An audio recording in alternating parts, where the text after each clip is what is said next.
Merhaba sevgili arıcılar, arı severler, doğa severler. Evet, bugün bölme arıdan bal nasıl alınır diye bir sistem yapacağız. Tabi bu sistem üstadımız Halil Bilen'e ait. Kendisine de buradan selam ediyorum. Bu arı 26 Nisan'da 4 çerçeve kapağı ile ve hazır yüksükle bölündü. Bundan 3 gün önce de kat attım. Şimdi de buna 6-9 sistemini işleyeceğiz. 6-9 sistemini beğenmeyip başarısız diyenler olabilir ama sen Nisan'da kalkıp bu sistemi yaparsan bal yerine kusura bakma havanı alırsın. Her şeyin zamanı vardır. Şu an burada bal akımı var. Kestane güzel bal akımı salgılıyor. Ve böyle bölme arılarda veyahut da gelişimi geç kalmış arılarda bu sistemi uygulamak ne kadar mantıklı diye hep birlikte inşallah göreceğiz. Buna bal alırken de 15 gün sonra bir video çekip sizlerle paylaşacağım. 3 gün önce verdiğimiz petek kabartılmış ve bal basılmış. Rengarenk. Şu tarafı da henüz kabartılmadan gözlere bal koymuş ve beyazlatmış. Şuraya alttan çektiğim kapalı yavrulu henüz çıkmaya başlamış. Zaten 2 tane çektim. İkisi de şu arının doğduğu diyebiliriz. Yani şu başlarını çıkarttığı olay. Ve aynı zamanda arının çıktığı yere de hemen balı çakmış. Bu çerçevede neredeyse sökülmeye başlayacak. Sökülmek üzere. Hatta arka taraftan bazı yerlerinden sökülmeler olmuş. Izgaraya karşı olan arkadaşlar da var. Aslında ızgara doğru zamanda ve doğru kullanıldığında ne kadar verimli bir aparat olduğunu kanıtlayan bir sistem bu sistem. Evet, 3 gün önce verilen bu ham peteğimizle kabartılmış. Hatta şu arka kısmı henüz kabartılmamış ama buna rağmen yine de hem balı koymuş hem de şişirmiş, iki işlemi bir arada yürütmeye çalışıyor diyebiliriz. Yarın sabaya eminim ki bunlar hazır olacak. Şimdi katımızı aldıktan sonra alt katta arımız ne yapmış inceleyip nasıl hareket edeceğimize karar verelim. İlk çektiğimiz petek bal, hafif polen, tamamen kabartılmış güzel bir petek. Bunu kenara alıp 5'in yanına koyabilirim. Şunda da hafif polen ve bal var. Tabi balı biraz daha fazla.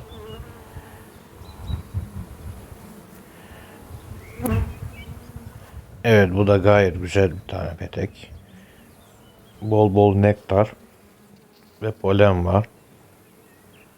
Etti 3 tane ballı polenli.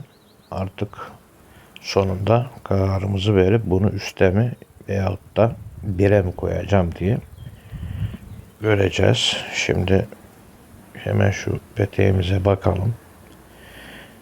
Evet, bunun yerine burada çıkan yavrunun yerine yine nektar koymuş. Şu kenarlara da hafif, çok hafif polen depolamış. Evet. Şuna da bakalım. Çok güzel, ışıl ışıl nektar. Arı sakin. Tabi bal gelince sakin olacak. Saldıracak bir hali yok. Çünkü meşgul ve mutlu. Tabi ben de nektar geldiği için sevinçliyim. Bu petekte yine ışıl ışıl tazecik nektar. Çıkan yavrunun yerine Demek ki arı balı çaktığına göre ana arıyı bir kenara sıkıştırmış olabilir bunlar. Evet, şunda evet, ilk yavrular, yani ilk günlük peteğin alt kısmında, üst kısımları yine nektar. Evet, bunda günlük gördüm.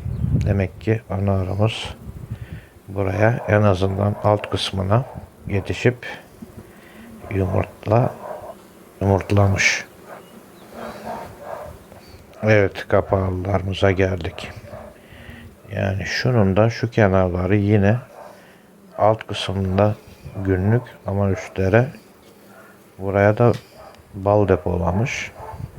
Bu da nektarın ne kadar fazla geldiğini gösterir. Zaten daha 10 gün giderse bu bal akışı iş tamam demektir. Evet, bu peteğimiz de yine aynı şekilde açık günlük, üst kısımları bal. Yani kemer atma olayına geçecek burada bu arı, bu şekil kalırsa. Ama tabi bu şekil kalmayacağı için kemeri artık üst kata yapsın. Bize şu an fazla yavru lazım değil. Şu an bal lazım. Yani bal zamanı bal, yavru zamanı yavru. 2 hafta sonra zaten balı arınca düzeni yine sağlayacağız. Bu çerçevemiz de yine balla dolu. Evet. Bu arada kızımızı da son çerçeveye sıkıştırmışlar. En son çerçeveye günlük atmış. Artık bu çerçeve burada kalacak. Şimdi bir numaraya şöyle güzel polenimizi verelim. Ana arımız için polen olmazsa olmaz. Bir numaraya polenliği çaktık. 6 numaraya da yine bir tane polenli, aslında 2 polenlimiz var. Şunu alıp çekeyim. Bir tanesi, yani hafif bir polenliği de üste alacağım. Güzel polen, bal. Kuluçkalı düzenleme bitti. Şimdi bunu biraz kenara alalım. Aslında 2 tane bölme tahtası, 2 tane strafor. 2 tane straforum alsaydı bunu ortaya alırdım. Daha önce yaptıklarımda sürekli ortaya aldığım için. Ve ben sürekli ortadan çalışırım. Ama maalesef bir tane straforum var. Ve mecbur sağ tarafa alacağız. Artık yapacak başka bir şey yok. Çok da fark etmez. Izgaraya atarken arıları çırpmadım. Çünkü buna gerek yok. Ana arı ızgarasında çıkış var. Yani erkek arılar işçilerde oradan rahatlıkla giriş çıkış yapabilir. Bu ızgaranın kenarlarını çok iyi, üst kısmını çevirmişler. Fakat alt kısmını çevirmemişler. Bu böyle olunca da plastik olduğu için eğilme yapıyor ve çerçevelerin üzerine yapışıyor. Tabi bu da ızgaranın işçi arılarımıza geçit vermemesine sebep oluyor. O yüzden bunun olmaması için küçük strafor parçacıkları koyarak bunun önüne geçtim. Yani bu ızgarayı tasarlayan çıkışı yapmakla iyi düşünmüş. Şu üstteki kıvrıntıyı yapmakla iyi düşünmüş. Fakat altına da 2 santim bir kıvrıntı, yani bir çıkıntı yapsaydı çok başarılı olacaktı. Ama maalesef onu düşünememiş tasarlayan. Artık elimizdekiyle yetineceğiz. Evet. Alt kattan aldığım, çıkardıklarım çok güzel, ışıl ışıl, ballı. Şimdi burada 8 tane çerçevemiz var. Artık bunu 9 yapacağız. 9 yapmasak 8 kalsa olur mu? Olur. Yalnız bal akımı beklediğim gibi giderse artık 9'dan sonra 10. çerçeveyi de atarım.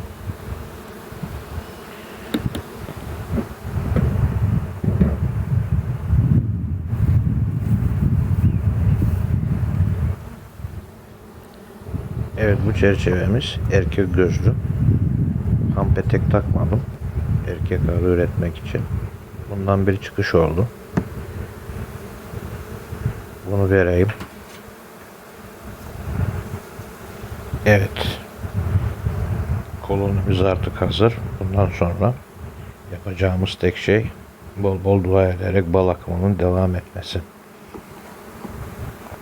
Bu arada videolarımı izlediğiniz için ve beğendiğiniz için sizlere çok çok teşekkür ederim. Bir dahaki videoda buluşuncaya dek hoşça kalın, arılarla kalın, sağlıklı, mutlu, esen kalın.